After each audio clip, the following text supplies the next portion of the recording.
પ્રથમ પુરુષ અને સ્ત્રી આદમ અને હવા ઈશ્વરે તેમના માટે બનાવેલ સુંદર બગીચામાં રહેતા હતા, પરંતુ શૈતાન એક ચાલાક સર્પ બનીને આવ્યો અને આદમ અને હવાને લલચાવ્યા. દેવે શું કહ્યું હતું કે તમારે આ વૃક્ષનું ફળ ન ખાવું?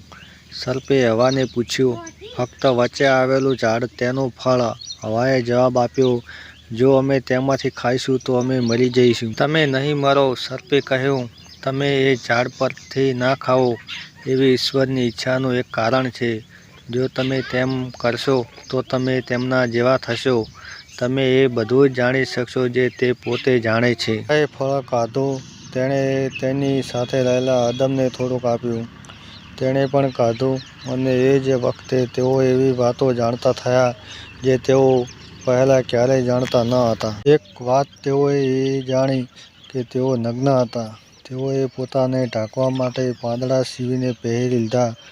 તેઓને પહેલાં ક્યારેય ડર કે શરમનો અનુભવ થયો નહોતો, તેથી તેઓ જાણતા હતા કે કંઈક ખોટું છે. આદમ, ઈશ્વરે હાંક મારીને બોલાવ્યા, હવા, અમે સંતાઈ ગયા છીએ. આદમે કહ્યું, અમે નગ્ન છીએ. તમે જાણ્યું કારણ કે તમે એ વૃક્ષ પરથી ફળ ખાધું. ઈશ્વરે દુઃખી થતાં કહ્યું. પછી આદમે હવાને દોષી ઠેરવી અને હવાએ સર્પને દોષી ઠેરવ્યો. ઈશ્વરે કહ્યું, હે સર્પ, તું પેટે ચાલશે. એક સ્ત્રી જન્મ બાળક તને હરાવશે. હવા, બાળકને જન્મ આપવો ખૂબ જ પીડાદાયક થશે. આદમ, અનાજ ઉગાડવું મુશ્કેલ થશે. પછી ઈશ્વરે આદમ અને હવા માટે કપડાં બનાવ્યા અને તેમને બગીચાની બહાર હાંકી દીધા.